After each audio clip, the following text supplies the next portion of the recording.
Being a case manager can be very demanding work, and you're exposed to a great deal of need and sometimes difficult situations that can just literally drain your battery. You can get to points where your low battery light is blinking very, very quickly.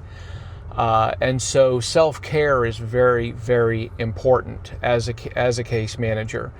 And so welcome to Field Notes from a Christian case manager. My name's Stephen Cook.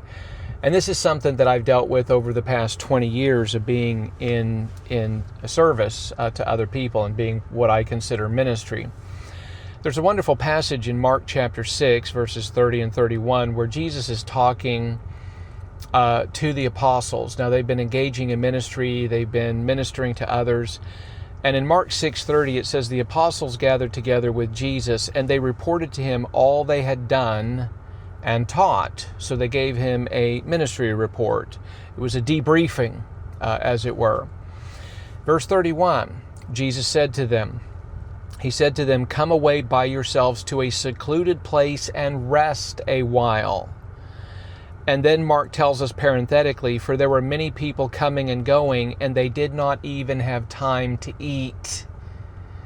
Now that's very important to understand, because after they gave their report to Jesus, Jesus said to them, come away by yourselves to a secluded place and rest a while. You've got to disconnect. You've got to unplug.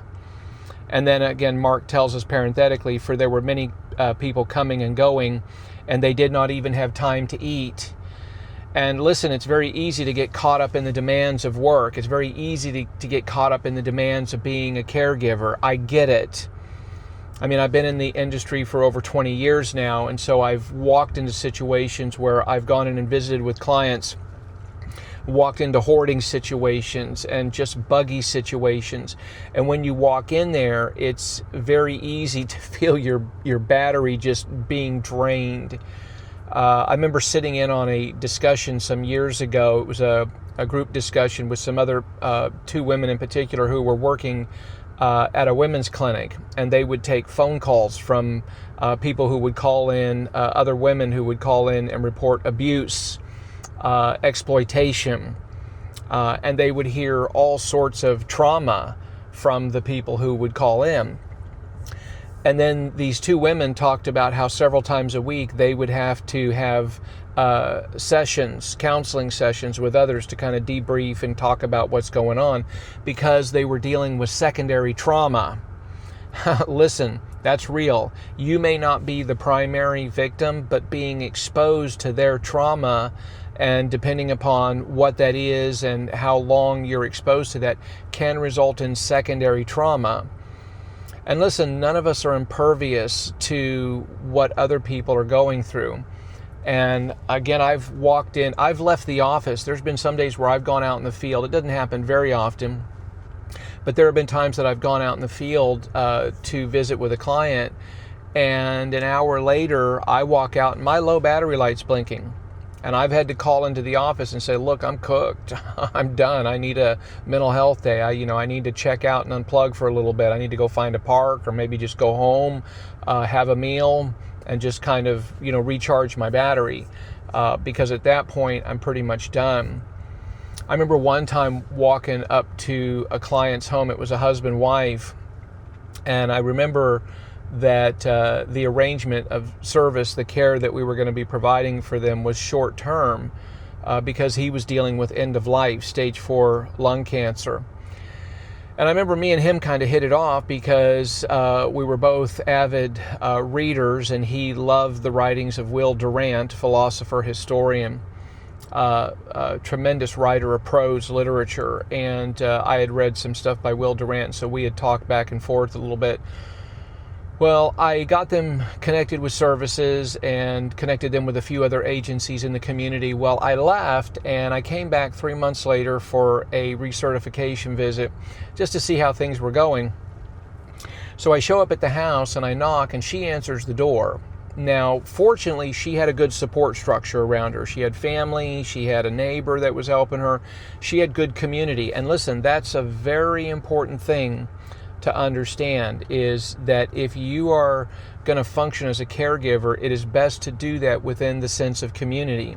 Now, I like to do that within the sense of the Christian community, but listen, there's a lot of good people out there who will provide support, and it's very important to take advantage of that when you have that. But I remember coming up and knocking on the door, and she answered the door, and I said, hey, came by to see how you and your husband are doing, see how services are going. And she stood there at the door, and she said, well, I don't know that we're going to need your services much longer.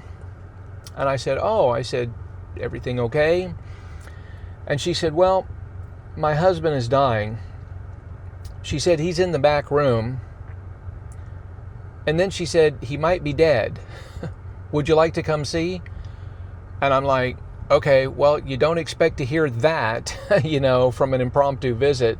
And in that moment, I've got to see. I've got to go back there and see what's going on. And so I said, okay. So she turns around and she's walking through the living room down the hallway. And the whole time I'm praying, dear Lord, do not let there be a dead man in that room. Dear Lord, do not let there be a dead man in that room. And so I'm following her down the hallway, and we get to the corner, and she turns left, opens the door, goes in the room. And as I followed behind, to my relief, there was a hospice nurse sitting on a little steel folding chair in the corner of the room. She had her little notebook open, and she was taking little notes.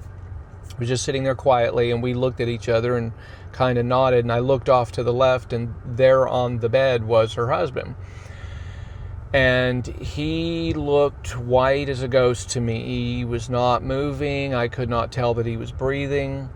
Well, she went over and sat down on the edge of the bed, and there was no place for me to sit. So I went over and knelt on the floor next to the bed, next to her. And there was just kind of a moment of awkward silence because, again, you're caught off guard. What do you do in that moment? And so finally she goes, yeah, he's real cold. He's real cold. And then to my surprise, she takes my hand and she goes, here, feel. And she puts my hand on his hand. He was cold. And in those moments, you play poker. You keep yourself together. And it wasn't too terribly off-putting for me, at least not in the moment. At least I didn't feel it. But I sat there for a minute, and finally, after a second, I saw his chest rise just the tiniest little bit. It was a very, very shallow breath. And so finally, I looked at her and I just said, you know what? I said, this is an important moment for you and your husband. And I said, so if you'll let me, I said, I'm going to excuse myself. I'm going to, leave you with your husband because this is a private moment for you and him. And I said, I'll see myself out. And she said, oh, okay, well, I'll see you out. And she got up and we walked out together. And I said, look, I know you're under a lot that you're dealing with right now. And I said, I'm glad to continue services for you for a little while longer, if you need it. And she said, no, I'm fine. She said, once he passes, I won't need the help anymore. We're doing okay. And I think she had done a fair amount of pre-grieving prior to his situation, to that end-of-life situation, such that over a period of about 6 or 7 months, she had had time to kind of process and deal with, his end of life. And so I just said, I'm glad we could be of service to you during this time. I'll be in prayer for you and your husband. And, I let myself out. But I remember when I got outside in the car, I really felt kind of drained after that moment. And you never know what's going to hit you. There's situations I've walked into and walked out of, and it was just like, it didn't hit me. And then other situations you walk into and you walk out of, and it's just like, okay, I didn't see that coming. And so it caught me off guard. So I sat in the car for a few minutes and I prayed for her, prayed for him, prayed for the nurse that was in there, the hospice nurse. And then went and found myself a nice little quiet park. And it's just one of those things where, when you walk away from that situation, you have to self-evaluate and kind of know where you are in the moment. And there's times where I've even called in, spoke to a supervisor or spoke with another staff member or called my wife or a friend or somebody just to kind of debrief a little bit, just to kind of walk through some stuff. And sometimes that's what you need to do. I think that's healthy. I think that's helpful. There was one time where I was caught off guard. I went to visit a client. I thought it was going to be a 5-minute visit, showed up just to see how she was doing, walked in, sat down at the kitchen table inside her little mobile home. It was a really clean little place.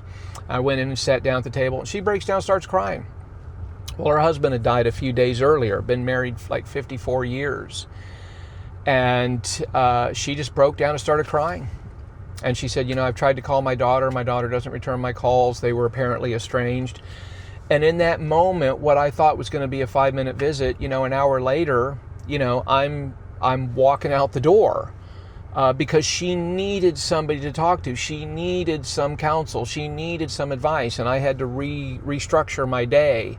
And so what I thought I was going to accomplish, didn't turn out to materialize. But in that moment, you've got to be there. You've got to be a listening ear. You've got to be somebody who can sit with her. And she started talking about the Lord. She started talking about her Christianity. There was a Bible on the table. Once she opened up and she started talking, I said, hey, look, can I share some scripture with you? I shared from Psalm 139.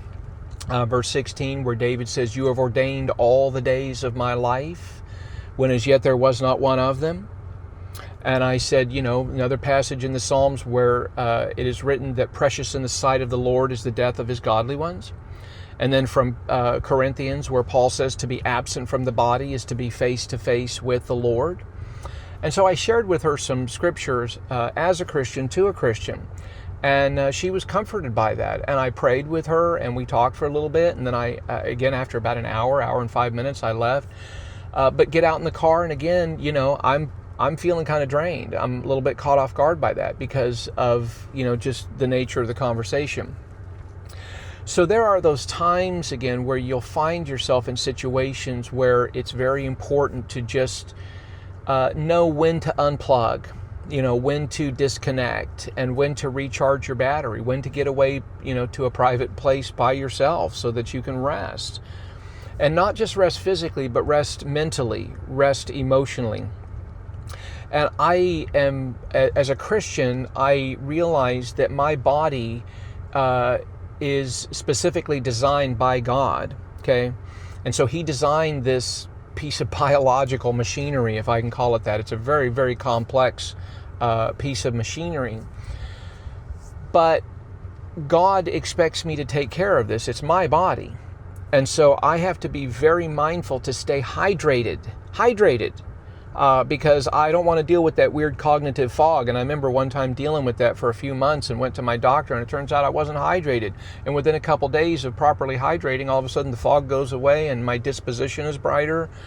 I have to make sure that I'm, getting good nutrition, that I'm exercising properly, that I'm getting good rest. These are all things that are very, very important for me. And of course, as a Christian, I'm in the Word every single day. I'm constantly thinking on Scripture, and claiming the promises of God. Romans 8:28, Psalm, Isaiah 41:10, a number of passages, Philippians 2, 3, and 4. I'm thinking about my conduct, but I'm thinking about the promises and the provisions of God that help to stabilize my soul in the midst of difficult situations. And so I'm constantly thinking on the Scripture. But for me, that mental health, that physical health, that emotional health, that just being mindful. And I think about life in a very complex way, that it's all interconnected. It's like that spider web. It's like you pull on one strand and the whole thing moves. And so if I'm not properly rested, if I'm not properly hydrated, if I'm not, taking care of myself, well then, my clients are not going to get the best version of Steve. So I have to be very, very mindful about taking care of myself, because again, you can't pour from an empty vessel. So anyway, this has been kind of a short little discussion. So hopefully this has been helpful to you, and I wish you a blessed day.